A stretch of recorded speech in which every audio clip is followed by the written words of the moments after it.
सतगुरु जी। वाहिगुरु जी का खालसा, वाहिगुरु जी की फतेह। सतनाम वाहेगुरु साहिब जी। पापी कर्म कमावदे, करदे हाय हाय। सतगुरु बख्शिश करते ने भी ਜਿਹੜੇ ਪਾਪੀ ਲੋਕ ਨੇ ਉਹ ਪਾਪਾਂ ਵਾਲੇ ਕਰਮ ਕਮਾਉਂਦੇ ਆ ਤੇ ਫਿਰ ਹਾਏ ਹਾਏ ਕਰਨਾ। ਗੁਰਮੁਖੋ ਜਿਹੜਾ ਬੁਰਾ ਕਰਮ ਕਰੇਗਾ ਉਹਦੀ ਸਜ਼ਾ ਤੇ ਹੈ। ਅਸਲ ਦੇ ਅੰਦਰ ਪਾਪ ਦੀ ਸਜ਼ਾ ਕਾਨੂੰਨ ਨਹੀਂ ਦਿੰਦਾ। ਪਾਪ ਦੀ ਸਜ਼ਾ ਜਿਹੜੀ ਹੈ ਉਹ ਕ੍ਰਾਈਮ ਦੀ ਸਜ਼ਾ ਦਿੰਦਾ ਹੈ। ਕਾਨੂੰਨ ਅਪਰਾਧ ਦੀ ਸਜ਼ਾ ਦਿੰਦਾ ਹੈ। ਪਾਪ ਜਿਹੜਾ ਹੈ ਨਾ ਉਹ ਮਨ ਕਰਕੇ ਕੀਤਾ ਜਾਂਦਾ ਹੈ। ਇੱਥੇ ਕਰਮ ਨਾਲ ਕਿਹਾ ਨਾ ਵੀ ਮਨੁੱਖ ਪਾਪ ਦੇ ਕਰਮ ਕਰਦਾ ਹੈ। ਇੱਕ ਹੁੰਦਾ ਸਾਡੀ ਸੋਚਣੀ ਚੋਂ ਨਾ ਫਿਰ ਇੰਦਰੀਆਂ ਤੱਕ ਉਹ ਪਾਪ ਆਉਂਦਾ ਹੈ ਜੀ। ਪਹਿਲਾਂ ਅਸੀਂ ਸੋਚਦੇ ਅੰਦਰ ਪਾਪ ਕਰਨਾ ਹੈ, ਜੋ ਨਹੀਂ ਵੀ ਕੀਤਾ ਪਾਪ ਲਿਖਿਆ ਜਾਂਦਾ ਹੈ ਜੀ। ਜਿਹੜਾ ਪਾਪ ਹੈ ਨਾ ਉਹ ਸਾਰਿਆਂ ਤੋਂ ਛੁਪਾ ਕੇ ਕਰਦਾ ਹੈ ਮਨੁੱਖ। ਅਸਲ ਦੇ ਅੰਦਰ ਨਾ ਉਹ ਚੀਜ਼ ਪਾਪ ਬਣਦੀ ਜਿਹੜੀ ਛੁਪਾਈ ਜਾਂਦੀ ਹੈ। ਸੱਚ ਕਦੇ ਛੁਪਾਇਆ ਨਹੀਂ ਜਾਂਦਾ। ਪਾਪ ਉਹਨੂੰ ਕਹਿੰਦੇ ਐ ਜਿਹਦੇ ਕਰਨ ਨਾਲ ਸਾਨੂੰ ਸ਼ਰਮਿੰਦਗੀ ਮਹਿਸੂਸ ਹੋਵੇ ਤੇ ਕਿਸੇ ਦਾ ਭਲਾ ਨਾ ਹੋਵੇ, ਉਹ ਕਰਮ ਪਾਪ ਹੈ। ਕਰਨ ਤੋਂ ਬਾਅਦ ਸਾਨੂੰ ਸ਼ਰਮਿੰਦਗੀ ਮਹਿਸੂਸ ਹੋਵੇ ਔਰ ਉਸ ਕਰਮ ਦਾ ਕਿਸੇ ਨੂੰ ਲਾਭ ਨਾ ਹੋਇਆ ਹੋਵੇ, ਉਹ ਪਾਪ ਹੈ।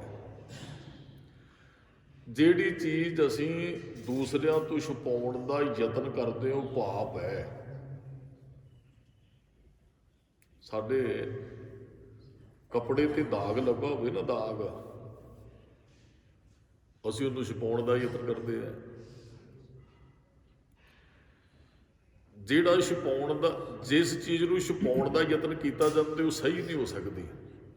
ਉਹ ਤੇ ਮੈਲ ਹੈ, ਉਹ ਤੇ ਦਾਗ ਹੈ, ਉਹ ਤੇ ਪਾਪ ਹੈ ਜਿਹਨੂੰ ਅਸੀਂ ਛੁਪਾਉਣ ਦਾ ਯਤਨ ਕਰਦੇ ਹਾਂ। ਮਹਾਰਾਜ ਕਹਿੰਦੇ ਮਨੁੱਖ ਦੇ ਅੰਦਰੋਂ ਪਾਪਾਂ ਦੀ ਉਪਜ ਹੁੰਦੀ ਹੈ। ਸੋਚਿਆ ਨਾ, ਮੈਂ ਕਿਸੇ ਦੇ ਬਾਰੇ ਸੋਚ ਲਿਆ ਨਾ ਵੀ ਆਹ ਕਰਦਿਆਂ ਬੁਰਾ ਕੀਤਾ ਨਹੀਂ, ਕਿਉਂਕਿ ਕੁਝ ਕਰਮ ਮਨ ਕਰਦਾ, ਪਾਪ ਮਨ ਕਰਦਾ, ਕਈ ਕ੍ਰਾਈਮ ਫਿਰ ਅਪਰਾਧ ਸਾਰਿਆਂ ਦੇ ਸਾਹਮਣੇ ਆ ਜਾਂਦਾ ਹੈ। ਸੋਚ ਲਿਆ ਵੀ ਇਹ ਬੁਰਾ ਕਰਨਾ, ਕੀਤਾ ਨਹੀਂ ਹੈ, ਪਾਪ ਬਣ ਗਿਆ। ਉਹ ਕੀਤਾ ਤੇ ਇਸ ਕਰਕੇ ਨਹੀਂ, ਬਾਹਰੋਂ ਡਰ, ਕਾਨੂੰਨ ਦਾ ਡਰ, ਲੋਕਾਂ ਦਾ ਡਰ, ਸੋਚ ਲਿਆ ਉਹ ਪਾਪ ਬਣ ਗਿਆ। ਵੈਸੇ ਨਾ 10 ਤਰ੍ਹਾਂ ਦੇ ਮਨੁੱਖ ਪਾਪ ਕਰਦਾ ਹੈ। 10 ਤਰ੍ਹਾਂ ਦੇ ਪਾਪ, 4 ਪਾਪ ਤੇ ਅਸੀਂ ਆਪਣੀ ਜ਼ੁਬਾਨ ਨਾਲ ਹੀ ਕਰਦੇ ਹਾਂ। ਧਿਆਨ ਦੇ ਕੇ ਬੇਨਤੀ ਸੁਣਨੀ ਹੈ ਜੀ। ਮਨੁੱਖ 10 ਤਰ੍ਹਾਂ ਦੇ ਪਾਪ ਕਰਦੇ, 4 ਪਾਪ ਅਸੀਂ ਆਪਣੀ ਜ਼ੁਬਾਨ ਨਾਲ ਕਰਦੇ ਹਾਂ। ਪਹਿਲਾ ਪਾਪ ਹੈ ਮਿਥਿਆ ਬੋਲਣਾ, ਮਿਥਿਆ ਝੂਠ ਕਹਿਣਾ। ਸੰਸਾਰ ਝੂਠਾ ਹੈ ਨਾ, ਇਹਦੀ ਉਸਤਤ ਹੀ ਕਰੀ ਜਾਣੀ। ਮਹਾਰਾਜ ਕਹਿੰਦੇ ਵੀ ਪਾਪ ਹੈ। ਕਿਸੇ ਝੂਠੇ ਨੂੰ ਵਡਿਆ ਕੇ ਐਵੇਂ ਸੱਚਾ ਕਹੀ ਜਾਣਾ। ਮਹਾਰਾਜ ਕਹਿੰਦੇ ਮਿਥਿਆ ਬੋਲਣਾ ਇਹ ਪਾਪ ਹੈ। ਮਹਾਰਾਜ ਕਹਿੰਦੇ ਫਿੱਕਾ ਬੋਲਣਾ ਵੀ ਪਾਪ ਹੈ। ਫਿੱਕੇ ਬੋਲ ਕਈ ਵਾਰੀ ਬੋਲਦੇ, ਮੰਨ ਲਓ ਘਰੇ ਕੋਈ ਸੁਆਣੀ ਕੰਮ ਕਰ ਰਹੀ ਹੈ, ਕੰਮ ਕਰਨਾ ਵੀ ਹੈ, ਉਹਨੂੰ ਪਤਾ ਕਰਨਾ ਪੈਣਾ ਵੀ ਹੈ, ਪਰ ਕੋਈ ਬੁਲਾਉਂਦਾ ਤੇ ਅਗਲੇ ਦਾ ਮਨ ਦਿਖਾ ਦੇਣਾ। ਮਹਾਰਾਜ ਕਹਿੰਦੇ ਤੁਹਾਡੇ ਬੋਲਾਂ ਨਾਲ ਕਿਸੇ ਦਾ ਮਨ ਦੁਖ ਜਾਣਾ, ਇਹ ਵੀ ਪਾਪ ਹੈ। ਕੌੜਾ ਬੋਲਣਾ ਵੀ ਪਾਪ ਹੈ। ਮਿਥਿਆ ਬੋਲਣਾ, ਕੌੜਾ ਬੋਲਣਾ, ਫਿੱਕਾ ਬੋਲਣਾ ਔਰ ਵਿਅਰਥ ਬੋਲਣਾ, ਜਿਸ ਗੱਲ ਦਾ ਕੋਈ ਮਤਲਬ ਹੀ ਨਹੀਂ, ਉਹ ਵੀ ਪਾਪ ਹੈ। 4 ਪਾਪ ਮਨੁੱਖ ਜ਼ੁਬਾਨ ਨਾਲ ਕਰਦਾ ਹੈ। ਮਹਾਰਾਜ ਨੇ ਸਾਨੂੰ ਰੋਕਿਆ, ਬਹੁਤਾ ਬੋਲਣ ਝੱਖਣ ਹੋਏ, ਵਿਣ ਬੋਲੇ ਜਾਣੇ ਸਭ ਸੋਏ। ਐਵੇਂ ਬੋਲੀ ਜਾਣਾ ਊੜ ਜਲੂਲ ਫਾਲਤੂ। ਬਹੁਤ ਮੇਰੀ ਦਾਸ ਨੇ ਬੇਨਤੀ ਕੀਤੀ, ਇੱਕ ਭਗਤ ਆਇਆ, ਉਹ ਕਹਿੰਦਾ ਜੀ ਮੈਂ ਬੋਲਦਾ ਹੀ ਨਹੀਂ, ਕਹਿੰਦਾ ਮੇਰੀ ਬਾਣੀ ਲਿਖੋ। ਮਹਾਰਾਜ ਕਹਿੰਦੇ ਇੱਥੇ ਉਹ ਬੰਦਾ ਪ੍ਰਵਾਨ ਹੀ ਨਹੀਂ ਜਿਹੜਾ ਬੋਲਦਾ ਨਹੀਂ ਹੈ। ਮਹਾਰਾਜ ਉੱਥੇ ਦੋ ਬਚਨ ਕਹੇ, ਨਾ ਉਹ ਪ੍ਰਵਾਨ ਹੈ ਜਿਹੜਾ ਮੌਨ ਧਾਰਨ ਕਰਦਾ, ਨਾ ਉਹ ਪ੍ਰਵਾਨ ਹੈ ਜਿਹੜਾ ਬਹੁਤਾ ਬੋਲਦਾ ਹੈ। ਜੇ ਕੋਈ ਆਖੇ ਨਾ ਚੁੱਪ ਕੀਤਿਆਂ ਰੱਬ ਮਿਲਦਾ ਹੈ, ਮਹਾਰਾਜ ਕਹਿੰਦੇ ਚੁੱਪ ਹੈ, ਚੁੱਪ ਨਾ ਹੋ ਬਈ, ਜਿੰਨਾ ਮਰਜ਼ੀ ਚੁੱਪ। ਮੈਂ ਚੁੱਪ ਬੈਠਾ ਰਹਾਂ ਵੀ ਅੱਜ ਕਿਸੇ ਨਾਲ ਬੋਲਣਾ ਨਹੀਂ, ਕੀ ਮੈਂ ਚੁੱਪ ਹੀ ਬੈਠਾ ਹੈ? ਅੰਦਰ ਤੇ ਮੇਰੇ ਬਹੁਤ ਕੁਝ ਚੱਲਦਾ ਹੈ। ਅਜੇ ਬੋਲ ਕੇ ਤੇ ਮਨੁੱਖ ਅੰਦਰ ਦੀ ਗੱਲ ਕਿਸੇ ਨਾਲ ਸ਼ੇਅਰ ਕਰ ਲੈਂਦਾ ਹੈ, ਕੁਝ ਘਟ ਜਾਂਦਾ ਹੈ ਬੋਲਣਾ, ਤੇ ਜਦੋਂ ਬੰਦਾ ਬੋਲਦਾ ਨਹੀਂ ਅੰਦਰ ਬਹੁਤ ਕੁਝ ਜਮ੍ਹਾਂ ਹੋ ਜਾਂਦਾ ਹੈ।